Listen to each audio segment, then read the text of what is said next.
So by now we're all aware of the fact that Henry VIII had 6 wives, but can you tell me how many wives Ivan the Terrible had?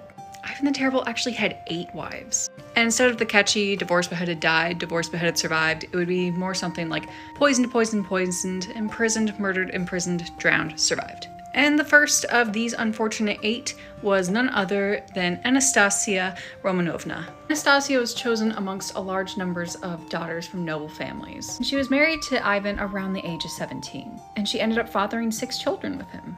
And Ivan absolutely doted upon her. However, she died in the summer of 1560, supposedly from illness, although some people, Ivan especially, suspected poisoning. As a result, Ivan took several of the boyars at court that he suspected and had them tortured and/or executed. And what's especially fascinating is that towards the end of the 20th century to the beginning of the 21st century, forensic scientists were running tests on her remains. And by neutron activation analysis, they were able to conclude that Anastasia did actually die of poisoning, of mercury poisoning specifically. However, this poisoning wouldn't have most likely been a malicious, intentional poisoning. It was probably poisoning due to mercury used as a medical treatment.